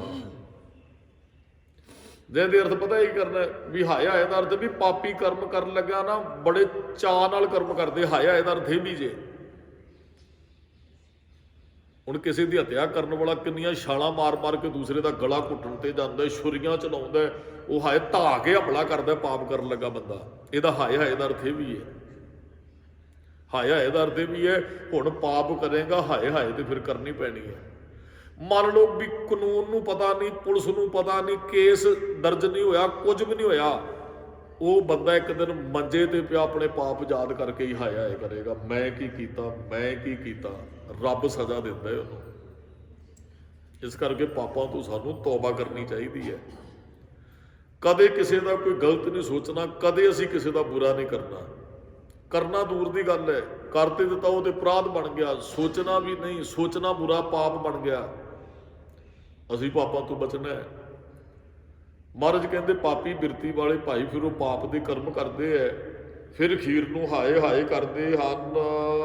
ਨਾਨਕ ਜਿਉ ਮਥਨ ਮਧਾਣੀਆਂ, ਮਹਾਰਾਜ ਕਹਿੰਦੇ ਨਾਨਕ ਫਿਰ ਸਜ਼ਾ ਪਤਾ ਉਹਨਾਂ ਨੂੰ ਕਿਵੇਂ ਮਿਲਦੀ ਹੈ? ਜਿਉਂ ਮੱਥਣ ਮਧਾਣੀਆਂ ਦੁੱਧ ਰਿੜਕਦੀਆਂ ਨਾ।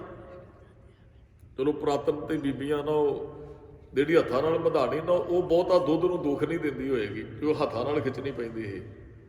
ਉਹ ਕਾਫੀ ਟਾਈਮ ਵੀ ਲੱਗਦਾ ਸੀ। ਬੀਬੀਆਂ ਨੇ ਉਹ ਪੈਰ ਲਾ ਕੇ ਗਾਗਰ ਨੂੰ ਉਹ ਚਾਟੀ ਨੂੰ ਵੇਖਦੇ ਰਹੇ ਨਿੱਕੇ ਨਿੱਕੇ। ਚਲੋ ਹੁਣ ਤੇ ਹੋ ਰਹੇ ਨਾ, ਹੁਣ ਤੇ ਕਿਸੇ ਬੀਬੀ ਕੋਲੇ ਨਾ ਟਾਈਮ ਹੀ ਨਹੀਂ ਹੈਗਾ ਵੀ ਦੁੱਧ ਵੀ ਰਿੜਕੇ ਚੌਂਤਰੇ 'ਚ ਬੈਠ ਕੇ।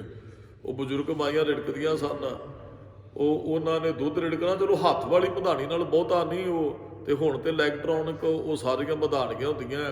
ਹੁਣ ਤੇ ਦੁੱਧ ਰਿੜਕਦੇ ਵੀ ਬਹੁਤ ਘੱਟ ਪਰਿਵਾਰ ਹੋਣਗੇ। ਤੇ ਹੁਣ ਉਹ ਚੱਲਦੀ ਰਹਿੰਦੀ ਹੈ ਮਧਾਣੀ, ਘੰਟਾ ਚਲਾ ਲਓ, ਅੱਧਾ ਘੰਟਾ। ਉਹ ਪਤਾ ਹੁੰਦਾ ਵੀ ਇਹਨਾਂ ਚਲੋ ਫਿਰ ਉਹ ਬੇਧਿਆਨੇ ਵੀ ਅਸੀਂ ਹੋਈਏ ਤੇ ਮਧਾਣੀ ਆਪਣਾ ਕੰਮ ਕਰਦੀ ਜਾਂਦੀ ਹੈ। ਮਹਾਰਾਜ ਕਹਿੰਦੇ ਉਹਨਾਂ ਪਾਪੀਆਂ ਨੂੰ ਜਿਹੜੇ ਪਾਪ ਕਰਦੇ ਨੇ ਨਾ, ਇਤਨਾ ਰਿੜਕਿਆ ਜਾਣਾ ਰੱਬ ਦੇ ਘਰ ਜਿਵੇਂ ਮਧਾਣੀ ਦੁੱਧ ਰਿੜਕਦੀ ਹੈ। ਜਿਹੜੇ ਪਾਪ ਕਰਦੇ ਹੈ ਉਹਨਾਂ ਨੂੰ ਰੱਬ ਦੇ ਘਰ ਇਤਨਾ ਰਿੜਕਿਆ ਜਾਣਾ ਜਿਵੇਂ ਮਧਾਣੀ ਦੁੱਧ ਰਿੜਕਦੀ ਹੈ। ਕਿਉ ਮਥੇ ਧਰਮ ਰਾਏ, ਮਹਾਰਾਜ ਕਹਿੰਦੇ ਇਤਨਾ ਹੀ ਧਰਮਰਾਜ ਨੇ ਫਿਰ ਉਹ ਬਦਲਾ ਲੈਣਾ ਹੈ ਜੀ। ਮਧਾਣੀ ਦੁੱਧ ਰਿੜਕਦੀ ਹੈ, ਸਾਡੇ ਉੱਥੇ ਅੰਦਰ ਨੂੰ ਰਿੜਕੇ। ਇੱਕ ਗੱਲ ਦਾ ਹਿਸਾਬ ਕਿਤਾਬ ਲੈਂਦਾ ਰੱਬ। ਕਈ ਵਾਰੀ ਨਾ ਮਨੁੱਖ ਪਾਪ ਕਰਦਾ, ਮਨੁੱਖ ਨੂੰ ਯਾਦ ਵੀ ਨਹੀਂ ਹੁੰਦਾ ਵੀ ਇਹ ਮੈਂ ਪਾਪ ਕੀਤਾ। ਦਾਸ ਨੇ ਅੱਗੇ ਇੱਕ ਦਿਨ ਬੇਨਤੀ ਕੀਤੀ ਸੀ, ਉਹ ਇੱਕ ਫਕੀਰ ਨੂੰ ਸੂਲੀ ਤੇ ਚੜਾਉਣ ਲੱਗੇ। ਉਹ ਕਹਿੰਦਾ ਮੈਂ ਕ੍ਰਾਈਮ ਵੀ ਕੋਈ ਨਹੀਂ ਕੀਤਾ। ਯਾਦ ਇਹਨੂੰ ਕਹਿੰਦੇ ਨਿੱਕੇ ਹੁੰਦਿਆਂ ਮਾਫ ਹੋਣਾ ਚਾਹੀਦਾ। ਕਹਿੰਦਾ ਤੂੰ ਜੇ ਕਹਿੰਦਾ ਨਾ ਮਾਫ ਕਰ ਦਿਓ ਫੇਰ ਹੀ ਹੋਣਾ ਸੀ। ਮਨੁੱਖ ਪਾਪ ਕਰਕੇ ਵੀ ਮੰਨਣ ਲਈ ਤਿਆਰ ਨਹੀਂ ਵੀ ਮੈਂ ਪਾਪ ਕਰਦਾ। ਹੁਣ ਮੇਰੇ ਵਰਗੇ ਨੂੰ ਕੋਈ ਪੁੱਛੇ, ਤੁਹਾਨੂੰ ਐਂ ਲੱਗੇਗਾ ਮੈਂ ਬਹੁਤ ਧਰਮੀ ਹੈ, ਤੇ ਗੁਰੂ ਸਾਹਿਬ ਤੋਂ ਹਿਸਾਬ ਕਿਤਾਬ ਕਰਾ ਲਿਓ। ਕਹਿੰਦੇ ਤੂੰ ਇੱਥੇ ਤੁਰੇ ਆਉਂਦੇ ਨੇ ਪਾਪ ਕੀਤਾ। ਇੱਕ ਤੂੰ ਘਰੋਂ ਚੱਲਣ ਲੱਗੇ ਨੇ ਪਾਪ ਕੀਤਾ। ਇੱਕ ਤੋਂ ਇਥੋਂ ਮੈਂ ਕਹਿੰਦਾ ਮੈਂ ਪਾਪ ਕਰਦਾ ਹੀ ਨਹੀਂ ਹੈ, ਗੁਰੂ ਸਾਹਿਬ ਤੋਂ ਲਿਸਟ ਕਢਵਾ ਲਿਓ। ਕਹਿੰਦਾ ਤੂੰ ਤੇ ਕਦਮ ਕਦਮ ਤੇ ਪਾਪ ਕੀਤੇ ਹੈ। ਐਸਾ ਹੀ ਹੈ ਨਾ, ਪਾਪ ਕਰਨ ਵਾਲਾ ਵੀ ਕਹਿੰਦਾ ਮੈਂ ਪਾਪ ਨਹੀਂ ਕਰਦਾ, ਪਰ ਇਹ ਤੇ ਗੁਰੂ ਸਾਹਿਬ ਜੀ ਦੱਸਣਗੇ ਨਾ। ਫਿਰ ਰੱਬ ਦੇ ਘਰੇ ਜਦੋਂ ਉਹ ਸਾਰਾ ਖਾਤਾ ਉਹਨਾਂ ਨੇ ਸਾਹਮਣੇ ਲਿਆਂਦਾ, ਇੱਥੇ ਵੀ ਬੰਦੇ ਨੂੰ ਯਾਦ ਨਹੀਂ ਰਹਿੰਦਾ ਵੀ ਕਿੱਥੇ ਮੈਂ ਕੀ ਕੀਤਾ ਸੀ। ਰੱਬ ਨੂੰ ਪਤਾ ਤੂੰ ਕਿੱਥੇ ਕੀ ਕੀਤਾ। ਕਰਨੀ ਕਾਗਦ ਮੜ ਮਸਵਾਣੀ, ਬੁਰਾ ਭਲਾ ਦੋਏ ਲੇਖ ਪਏ। ਮੰਨ ਲਓ ਅੱਧ ਪਚੱਧ ਹੋ ਗਿਆ ਵੀ ਅੱਧੇ ਇੱਕ ਚੰਗੇ ਕਰਮ ਕੀਤੇ, ਅੱਧੇ ਇੱਕ ਮਾੜੇ, ਤੇ ਚਾਰ ਕੁ ਬੰਦੇ ਸਾਡੇ ਹੱਕ 'ਚ ਭੁਗਤਣਗੇ ਜੀ। ਇੰਨੇ ਚੰਗੇ ਵੀ ਕੀਤੇ ਐ। ਜੇ ਚੰਗੇ ਹੋਣਗੇ ਜੀਵਨ 'ਚ ਤਾਂ ਫਿਰ ਉਹ ਚਾਰ ਕੁ ਬੰਦੇ ਨਾ ਸਾਡੀ ਗਵਾਹੀ ਭਰਨਗੇ, ਭਾਈ ਚੰਗੇ ਕਰਦਾ। ਤੇ ਜੇ ਮਾੜੇ ਬਰਾਬਰ ਵੀ ਹੋਏ, ਮਾੜਿਆਂ ਨੇ ਕਹਿਣਾ ਨਹੀਂ ਜੀ ਨੇ ਆਹ ਵੀ ਮਾੜਾ ਕੀਤਾ ਜੀ, ਆਹ ਵੀ ਮਾੜਾ ਕੀਤਾ ਜੀ। ਤੇ ਜੇ ਕੋਈ ਇੱਕ ਅੱਧਾ ਚੰਗਾ ਕਰਮ ਵੱਧ ਗਿਆ ਤੇ ਫਿਰ ਰੱਬ ਦੇ ਘਰੇ ਸਾਨੂੰ ਪ੍ਰਵਾਨ ਚੰਗਿਆਂ ਨੇ ਉੱਥੇ ਹਮਾਇਤ ਕਰ ਦੇਣੀ ਹੈ, ਉਹ ਗਵਾਹੀ ਭਰ ਦੇਣੀ ਹੈ। ਫਿਰ ਰੱਬ ਦੇ ਘਰੇ ਅਸੀਂ ਪ੍ਰਵਾਨ ਹੋ ਜਾਵਾਂਗੇ। ਜੇ ਨਿਕਲੇ ਬੁਰੇ ਕਰਮ ਆ, ਇਹ ਸਾਰੀ ਜ਼ਿੰਦਗੀ ਮੇਰੇ ਵਰਗੇ ਨੇ ਕੀਤੇ ਹੀ ਬੁਰੇ ਕਰਮ, ਫਿਰ ਰੱਬ ਵੀ ਮਾਫ ਕਿਵੇਂ ਕਰੇਗਾ। 32% ਨੰਬਰ ਲਈਏ, 1% ਫਿਰ ਟੀਚਰ ਕੋਲੋਂ ਲਾ ਦਿੰਦਾ। 33% ਪੂਰੇ ਕਰਕੇ ਨਾ ਪਾਸ ਕਰ ਦਿੰਦਾ। 32 ਨੰਬਰ ਤੇ ਹੋਣੇ ਹੀ ਚਾਹੀਦੇ ਆ। ਜੀਵਨ ਥੋੜਾ ਜਿਹਾ ਚੰਗਾ ਹੋਣਾ ਹੀ ਚਾਹੀਦਾ। ਬਾਕੀ ਗੁਰੂ ਸਾਹਿਬ ਜੀ ਬਖਸ਼ਿਸ਼ ਕਰਦੇ ਆ, ਉਹ ਸਾਨੂੰ ਰੱਬ ਦੇ ਘਰ ਪ੍ਰਵਾਨ ਕਰਵਾ ਦਿੰਦੇ ਆ। ਇੰਨੀਆਂ ਕੁ ਬੇਨਤੀਆਂ ਪ੍ਰਵਾਨ ਕਰਨੀਆਂ ਜੀ।